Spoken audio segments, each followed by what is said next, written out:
he's in a tier with Jamar Chase and Puka Nacua, so we're going to go ahead and smack Malik Nabers there and hope that our running back is going to fall to us. It can get hairy, and we're good to go. And this is a good sign, too, that Brock Bowers went there with the third pick in the second round, because that's going to hopefully help us out later. What's going on, everybody? It's your good friend Trey back again with another video. I've been wanting to do this video for a while, so I am going to do it today.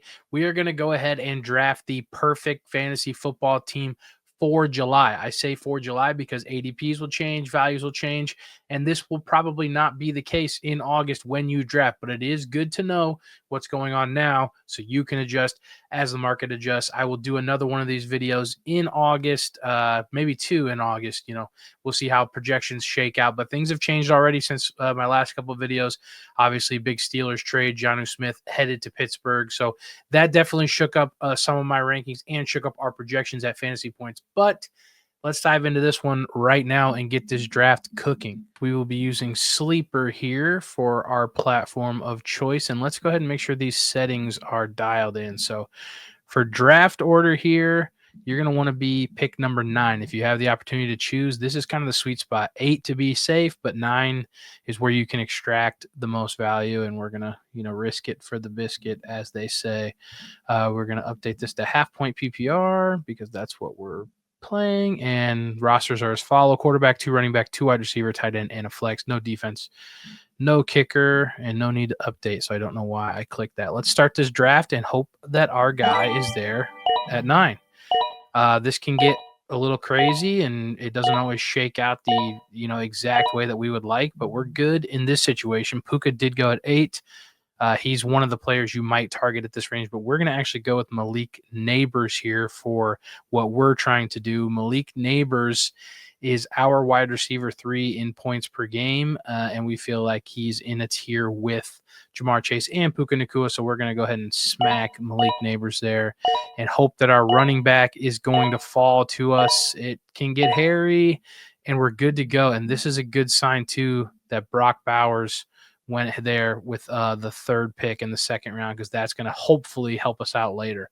So this is going to be basically an auto click Christian McCaffrey. We have Christian McCaffrey as the RB4, and obviously right now in this draft, RB 1, 2, 3, and 5 are gone. So we're going to go ahead and snag our RB4 in Christian McCaffrey, which is going to set up hopefully a nice stack for us later. I'll tell you why this Bowers pick is important once we get to the next pick. But bam, plug in Christian McCaffrey flawlessly. Pull up our roster here. Hopefully you guys can see that.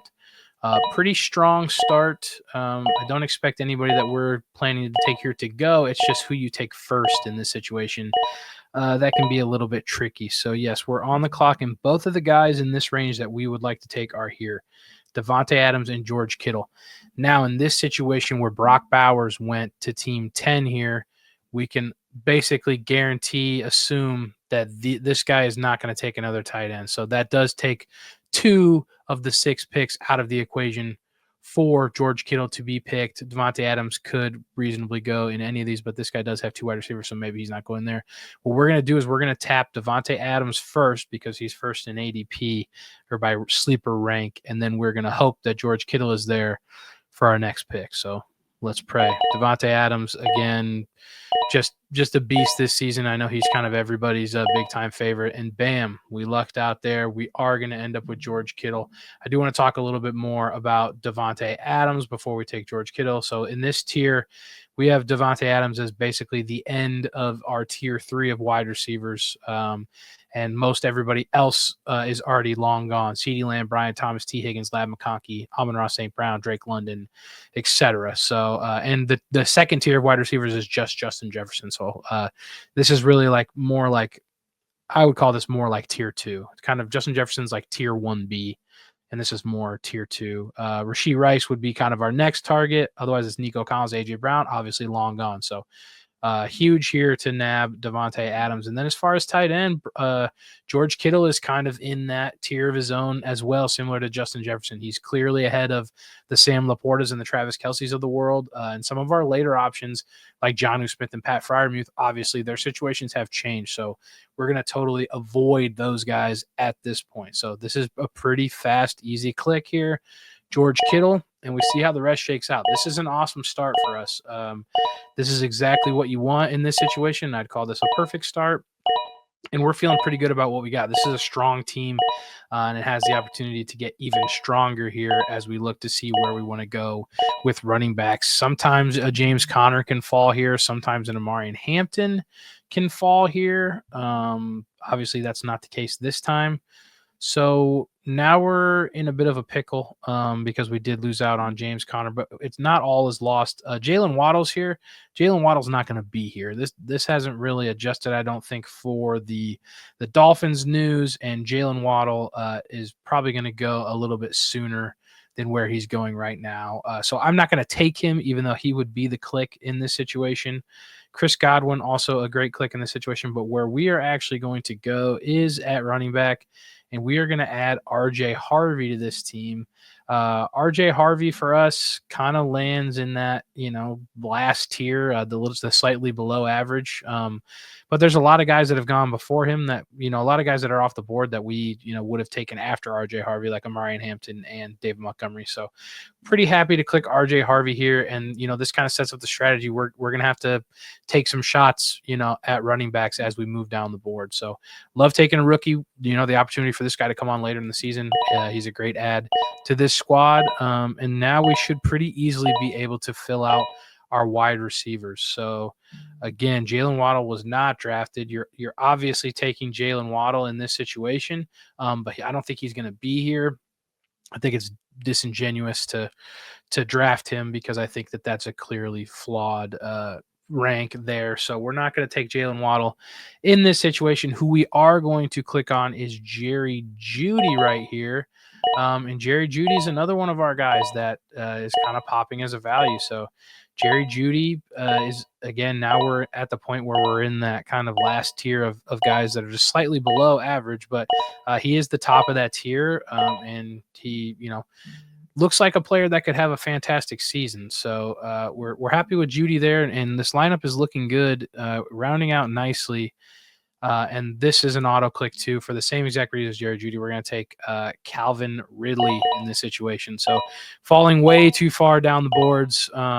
We have him over at Fantasy Points in the top 24 wide receivers. He's not being drafted as such. So it's just a no-brainer click for Calvin Ridley. And this is kind of how the team's shaping up. So obviously I didn't mention it, but it is important, at some point we're going to need to get Brock Purdy on this team.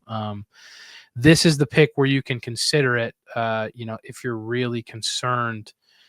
He goes round pick 106. Our next pick is 105. So it is very possible you do miss out on Calvin Ridley here.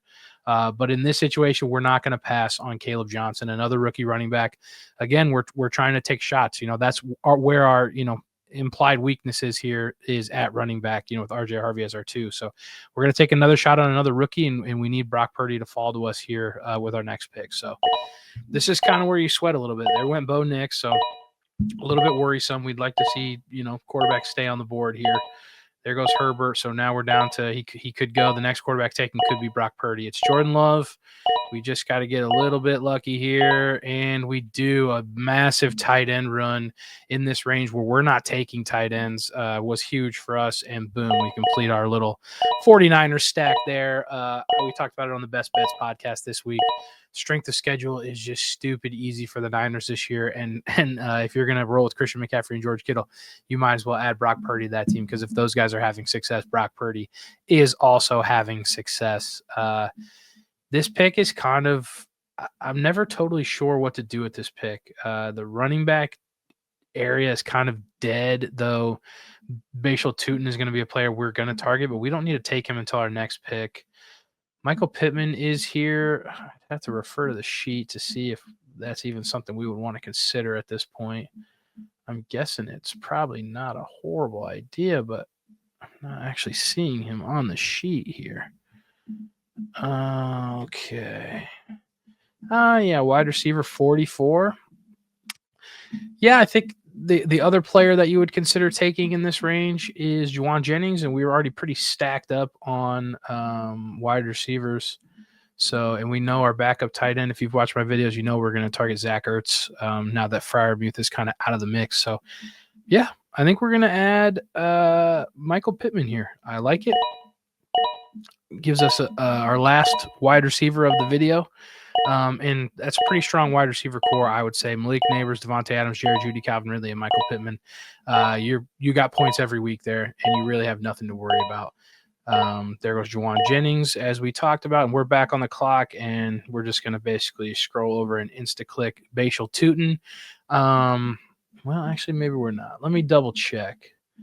Zach Ertz. See, I feel like in real drafts, Tuten is going to come off the board before Zach Ertz, but in this draft, I feel like Zach Ertz has the potential to come off the board before Tuten. Decisions. Well, we're going to keep it as if, it's a real draft. So we're just going to make that reach on Bayshul Tuten. Again, this is a part of our running back strategy. We're going to make sure we have dogs that, have the potential to, pop and be good later. It's really not that worrisome here. Pick 136. We are taking Zach Ertz 7 picks ahead of ADP or ahead of sleeper rank here. So that's going to be your backup tight end, but you should never have to move away from George Kittle. And so right now, looking at this team, you need one of Kaleb Johnson, Bayshul Tuten, and RJ Harvey to matter this year. I think the odds of one of those guys mattering is very, very likely. And you obviously are hoping for some Christian McCaffrey health, natural segue. So with the last pick in this draft, I'm just going to take Isaac Guerendo. Just, kind of have that little backup plan and make sure that I'm in a decent situation if Christian McCaffrey does go down, that I'm covered. So we could scroll up here and kind of, maybe if this will let me. So this is the team that we drafted: Brock Purdy, Christian McCaffrey, RJ Harvey, Malik Nabers, Davante Adams, George Kittle, Jeudy, Calvin Ridley, Kaleb Johnson, Michael Pittman, Bayshul Tuten. A lot of running back upside here. We did grab the Christian McCaffrey handcuff because that is the biggest concern for this team. Again, if all these rookie running backs just totally flop, that's pretty tough for us, but I don't envision that happening. I feel pretty confident that RJ Harvey actually is going to be the one that gets the job done here.